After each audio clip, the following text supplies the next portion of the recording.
Bom dia, Chodesh Tov. A gente está aqui num ciclo. Quem entrou não sai mais, tá? Só para avisar. Porque a porta Está fechada lá. A gente está fazendo um ciclo de Ben Adam Lachaveró, entre o homem e seu semelhante. Várias alachot, várias leis que regulamentam o nosso comportamento com o próximo. E a gente começou a falar, na última aula, na terça-feira, sobre quando alguém prejudica diretamente uma outra pessoa. Então, a gente falou, recapitulando, que existem 5 formas de pagamentos diferentes. Nezek, Tsar, Ipui, Shevet, Boshret. A mais conhecida seria você pagar o médico, o lucro cessante, os danos morais, e assim por diante. A gente falou tudo isso, já está previsto na Torá. E que hoje, em termos práticos, a gente segue a lei do país normalmente, mas tem algumas coisas que hoje a gente vai ver que, de qualquer jeito, independente se o tribunal, seja o civil, ou seja o tribunal da Torá, te obrigou a pagar ou não, você tem a obrigação de pedir desculpa. E, dependendo do dano, você hayav bidnei shamayim, ou seja, você vai ter que acertar as contas com Hashem. O Talmud, ele diz que apesar de que há muitos anos já a gente já não tem o direito, o poder do tribunal judaico de dar as devidas consequências, castigos, etc., mas Hashem, ele, obviamente, ele continua sendo e sempre será o juiz justo, ele acerta as contas de outra forma.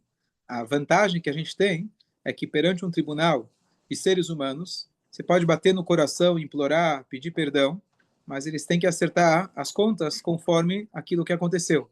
Perante Hashem, mesmo que a pessoa possa ter a pior pena possível, Deus nos livre, perante Hashem ele pode fazer chuva. Então, a linguagem que se usa é calcalatoso e takanató, que ou seja, a nossa falha, a nossa falta é a nossa solução. Ou seja, tem uma vantagem e desvantagem. A desvantagem é que se você não tem o poder que o tribunal tem, obviamente a impunidade traz mais infrações. Mas, por outro lado, a pessoa ela tem mais chance de fazer chuva, e essa é a situação que a gente está enquanto o Mashiach não chega. Então, ele traz aqui alguns exemplos, e como eu falei várias vezes nesse ciclo, de que a ideia não é a gente legislar aqui, em termos práticos, são assuntos que pertencem à parte do Shulchan Aruch, a seção de Rosh Mishpat, que quem estuda precisa ser um Dayan, ele se torna um juiz, e é um estudo extremamente complexo. Eu tenho um cunhado que está estudando, ele já está no colégio, se não me engano, há 6, 7 anos, eu acho que ainda não terminou. Pessoa que estuda dia e noite, e com uma capacidade intelectual altíssima. Então, você tem uma ideia de quanto precisa estudar para se tornar um Dayan. Mas só pelo menos a gente tem uma ideia. Então, aqui ele traz exemplos de um médico que ele errou. De propósito, espero que não. Sem querer. Será que ele era o perito na área? Será que ele tinha algum outro médico que ele podia se aconselhar e deixou de se aconselhar?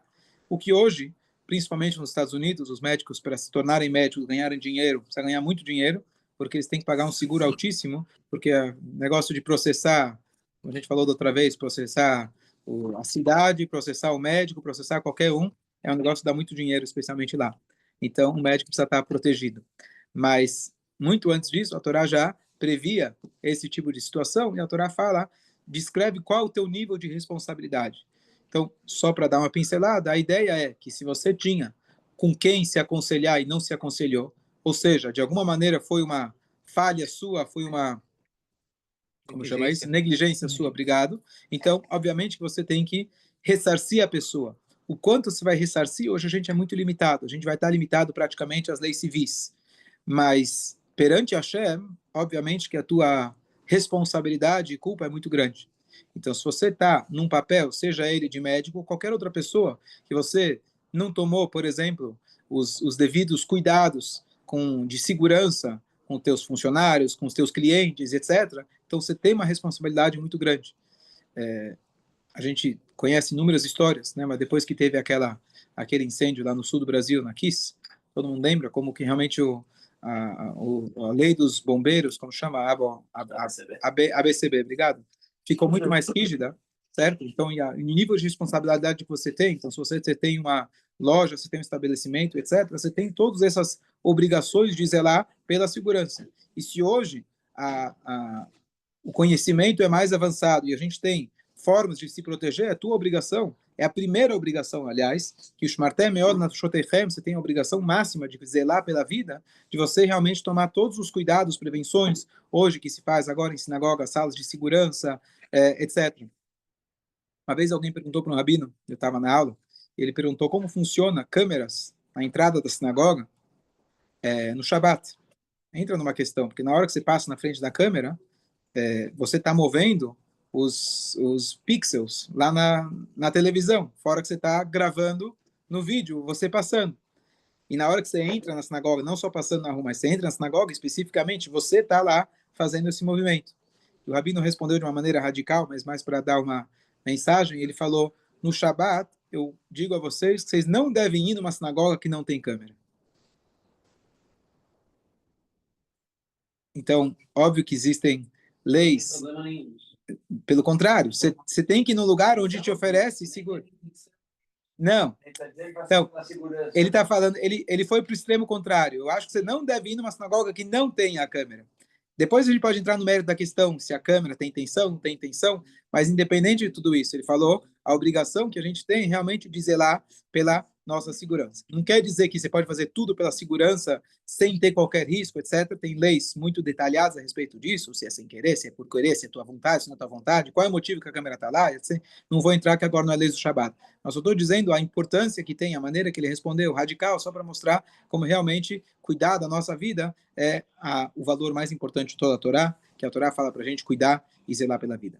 Você está andando na rua, de repente acende uma luz porque você passou um sensor. Então, aí entra em outras questões do Shabat, que não vem ao caso, mas de maneira geral, você está andando na rua, você não sabe, sem dúvida nenhuma, que não tem problema algum. Certo? Eu vou relembrar um shiur que eu já dei, talvez alguns de vocês lembram, mas tem uma situação, um livro, tem uma coleção de livros, em português tem já 2 livros traduzidos, em hebraico tem mais, tem uns 5, do Rabino Yitzhak Zilberstein. É um rabino em Israel muito famoso, que ele é um verdadeiro Dayan. O verdadeiro Dayan, ele tem que ter um conhecimento não só dessa parte do Shulchan Aruch. Essa parte do Shulchan Aruch é a quarta parte, que na verdade a pessoa tem que ter um conhecimento de todo o Shulchan Aruch e toda a Guimará para poder avaliar situações. Então, basicamente, a situação que tinha vindo para ele é que uma pessoa, Deus nos livre, estava com problema no rim, e ele foi, isso aconteceu em Israel, e ele foi fazer a operação. E o médico se confundiu e operou o rim errado. E não só isso, ao invés de operar o rim, ele tirou o rim. Essa foi a situação. Lembra a situação? Uhum. E aí, o que aconteceu, no final das contas, ele foi fazer a biópsia e encontrou que Deus nos livre tinha lá um câncer.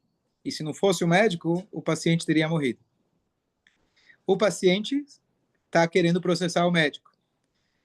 E, obviamente, não quer pagar a cirurgia. E o médico, ele está dizendo, salvei a tua vida. Certo? Então, eu já dei um shiur bastante comprido a respeito, mas o critério que ele usou é um critério baseado numa situação de Shabat. Quando alguém, é proibido você pescar no Shabat. Você joga uma rede para pescar, é proibido. Mas, o que acontece? A Gemara traz uma situação que a pessoa, na hora que ele jogou a rede, além de pegar o peixe, ele pescou um bebê que estava se afogando, sem ele saber. Então, óbvio que é uma situação mais hipotética do que prática, mas o conceito, você vai ver como ele se aplica em várias outras áreas. Então, a Gemara entra nessa discussão, será que a pessoa transgrediu o Shabat ou não transgrediu? Por um lado, se você vai com a intenção de salvar uma criança, obviamente, você não está transgredindo nada. Mas aqui não foi a tua intenção foi pescar. Por sorte, você acabou pescando uma criança. Mas esse foi o resultado sem a sua intenção. E a Gemara discute lá qual é a situação, qual é a lei em relação a isso, e os comentaristas, etc. Mas basicamente fica que o que conta é o resultado final. No caso do médico, a intenção dele, qual foi? Presta atenção. Qual foi a intenção dele? Fazer a cirurgia no rim supostamente correto. Não. Não, errar. A intenção dele. A intenção dele, o que estava na cabeça dele, consciente, foi pegar esse rim e cortar. Ele não tinha intenção em relação ao câncer. Sim. Então, o que ele fez, o ato dele, o pensamento dele estava errado. Ele pensou e não perguntou se era o direito ou se era o esquerdo. Então, o pensamento, deixa eu terminar. Então, o pensamento dele, se você for atrás do pensamento, ele foi errado. Na consciência do médico, ele foi lá e falou, é o esquerdo, e era o direito. Então, ele errou. Mas, ao mesmo tempo, no final das contas, ele pescou uma criança. E eu falei que a lei fica, você vai atrás do resultado. Então, mesmo que foi por sorte, mas no final das contas, ele salvou a vida da pessoa. Só deixa calmo. E aí, então, o Rabino falou, então, a rigor, se a gente for comparar os dois casos, você está isento de pagar a cirurgia, certo? Não, desculpa. Você tem que pagar a cirurgia e o médico ele não deve ser processado. Mas eu não posso comparar exatamente com o caso do Shabat, porque não acontece de você estar pescando e buscar pescar criança todos os dias. Não é um risco que você vai oferecer para alguém. Agora, se você deixa o médico sair ileso dessa situação, que ele foi lá e tinha operado o lado errado, você vai estar colocando outras pessoas em risco. Então, o Rabino ele fez a seguinte conciliação. Ele falou, você tem que pagar pela cirurgia, porém, uma cirurgia mais barata, porque retirar o rim é mais barato do que operar o próprio rim. Então, você paga pela cirurgia de retirada do rim. E, ao mesmo tempo, o médico ele tem que ser chamado a atenção, ter algum tipo de punição para evitar que, Deus nos livre, isso aconteça de alguma forma novamente. E por isso, quem vai no hospital, quem já foi pronto-socorro, quantas vezes eles te perguntam, você é alérgico a algum remédio? Qual é o teu nome? Qual é a tua idade? Pergunta umas 5 vezes, pelo menos. E cada enfermeira que vem... Então... Já vi de quase fazerem coisa errada. Mas, infelizmente, tem gente que amputou o pé errado. Deus nos livre, imagina. Lá além. Fala. Eu entendo que tem alguns erros que são profissionais. Eu conheço profissionais que erraram sem querer na hora de fazer uma sutura. A lei da Torá, ela não segue os milagres. A famosa história da Guimará, que a gente tem que seguir a lei aqui terrestre. Então, você não vai colocar no cálculo da balança, salvou tua vida, então quer dizer que Deus interviu. Não, o médico já se salvou graças a isso. Deus interviu e salvou a carreira dele. Porque caso contrário, provavelmente ele ia perder o CRM, ou vai preso. Então, já teve intervenção divina e o outro cara, Deus também interviu para salvar a vida dele. Mas Tachlis, em relação a pagamento, que é esse no tema aqui, você vai ter que arcar com as consequências aqui mundanas. Não vem com história que Deus interviu, não interviu. Deus interviu da seguinte maneira: ele deu a Torá e mandou você seguir ela. Então, vai pagar ou não vai pagar? O que você está discutindo? Vai pagar? O cara salvou tua vida. Tá bom, se você quiser abrir mão, tudo bem. Mas se você não quiser abrir mão, você tem o direito de recorrer. E a Torá fala que o julgamento de R$ 1, de 1 centavo, um pouco mais, 25 centavos, um julgamento de um valor absurdo, não faz diferença nenhuma. Então, você tem todo o direito de você recorrer à lei. O que é importante lembrar, que eu já falei também várias vezes nesses conceitos, de que mesmo o Dayan mais bem constituído, mais sábio, etc., sempre a primeira proposta que ele vai fazer entre as duas partes, ele não vai olhar, nesse caso, por exemplo, o que a Torá diz a respeito. Ele vai tentar fazer uma conciliação. Então, essa sempre é a melhor forma quando a gente trata desses assuntos entre o homem e seu semelhante. Fazer algum tipo de acordo.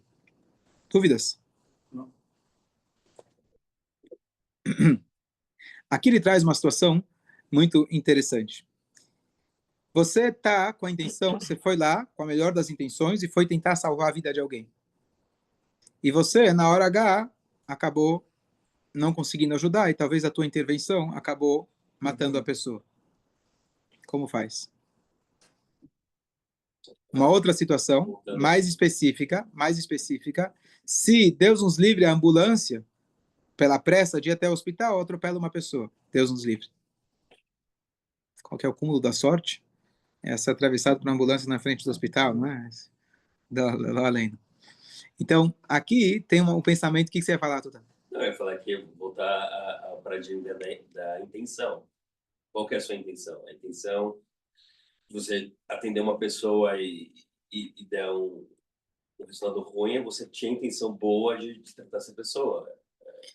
Eu acho que se você também começa a punir todo mundo que tenta fazer uma coisa boa e acaba errando, exatamente. É o que acontece nos Estados Unidos. Nos Estados Unidos, que tem muito isso, vai me processar. Então, a gente comentou outras vezes, lá atrás, no início, de que pela lei civil, você não pode, tinha lá uma mãe, Deus nos livre, estava lá, saiu na rua, já tinha avisos para não sair, que tinha um furacão chegando, ela saiu com 2 crianças, e começou o furacão e ela começou a bater no vidro, na porta de alguém, para a pessoa abrir. A pessoa não abriu. Infelizmente, ela teve um desastre por causa disso. E claro que a pessoa foi, né, as pessoas foi criticada, mas legalmente não tem nada que você possa fazer com aquela pessoa. É minha casa, eu não tenho obrigação de abrir para ninguém. Isso na lei civil. Na lei da Torá, você não pode ficar em pé, indiferente ao sangue do teu amigo. Então você tem a obrigação máxima de ir lá. Tem um videozinho no YouTube, quando eu dei um ciclo de aula sobre isso, e tem lá um videozinho de um experimento social. E tinha lá um carinha vestido de boneco, né? Inclusive a cara estava todo vestido aqueles bonequinhos, sabe? A criança. E ele estava deitado nas ruas de Manhattan, pedindo socorro, socorro. E você vê todo mundo passando, e alguns até pegam o celular e faz vídeo do cara pedindo socorro, e todo mundo desvia. Até que chega dois bachurim, dois jovens de Yeshiva, dão mão para ele e levantam ele. E dança com ele, aí dança com ele. É sensacional. Então, mas é um instrumento social, de como o Yehudi, ele tem essa consciência de que você tem uma pessoa, não, mas eu não vou tocar nele, se eu tocar, ele vai me processar. Tem muito forte isso nos Estados Unidos, não me toca. Então, é o que acaba acontecendo, então você vai falar, eu não vou fazer isso, eu vou lá, de repente eu estou querendo ajudar e vão me processar. Então, existe uma regra muito interessante. O que acontece se o caso que eu vou falar aqui é mais a rigor da lei. Então, a mulher, o que ela tem, no momento que ela casa, todo o dinheiro, o marido tem a obrigação de sustentar ela, mas o que ela tem dentro da casa, etc., pertence ao marido. Tem muitos detalhes em relação a isso. O que acontece, diz a Guemará, se a mulher, ela de repente quebrou uma coisa dentro da casa? Teoricamente, já que não é dela, ela tem que pagar, certo? Mas diz a Guemará, você vai estar causando briga constante dentro de casa. A mulher vai falar, não vou mais lavar a louça, lava você. Por quê? Se eu quebrei o copo, você vai me obrigar a pagar, então não lavo mais. Gostei desse. Gostou da ideia? Certo?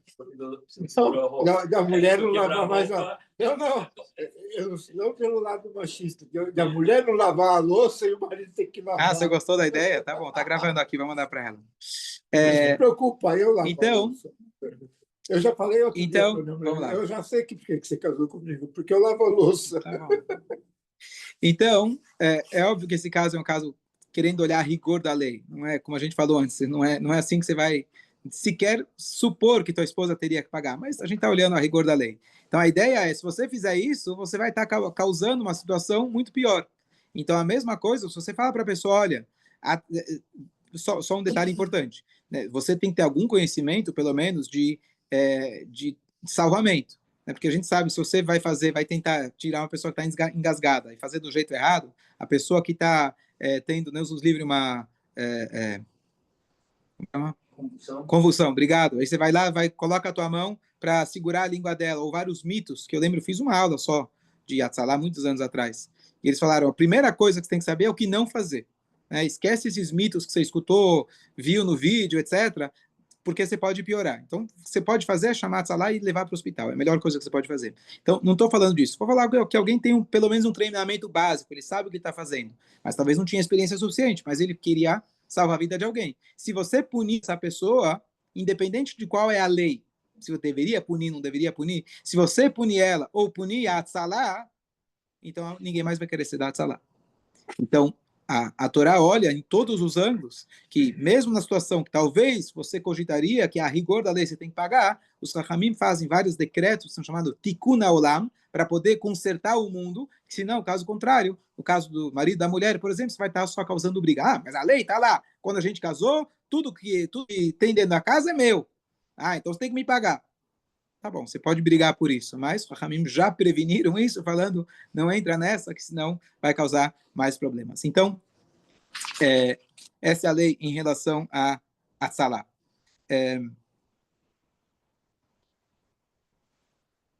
Bom, na próxima aula a gente vai começar a falar, só vou trazer o ponto principal, que na Guemará tem milhares de casos diferentes, se um bem teu, ele prejudicou uma outra pessoa. Então, a gente falou na última aula, a Guemará discute bastante sobre se você tem um boi, ele vai lá, chifra uma outra pessoa, e aí se fala que as primeiras vezes você não tinha obrigação de saber que teu boi era chifrador, então você paga a metade do prejuízo, mas tem uma regra que é Adam Muad Leolam. O ser humano, ele é sempre culpado. Não tem essa, eu te prejudiquei, mas foi sem querer. Se eu te prejudiquei, eu tenho que pagar. Tem situações que eu sou isento, mas de maneira geral, o pensamento geral é, mesmo que eu estava dormindo, e enquanto eu estava dormindo, eu me espreguicei e quebrei o teu cristal. Não importa. A tua responsabilidade sobre você mesmo é constante. Ah, mas eu não sabia. A responsabilidade sobre você mesmo é sua. Agora, lá atrás, se você estava dormindo e alguém foi lá no meio da noite, colocou um cristal do teu lado, aí é outra história, tá certo? Mas só para a gente saber, esse conceito que Adam Ad Olam significa o nível de responsabilidade dos prejuízos que você mesmo, com o teu próprio corpo fez, você sempre é culpado, você sempre tem essa responsabilidade máxima. Roda história a todos. Moad é chifrador. Muad, a gente usa como chifrador, mas a palavra muad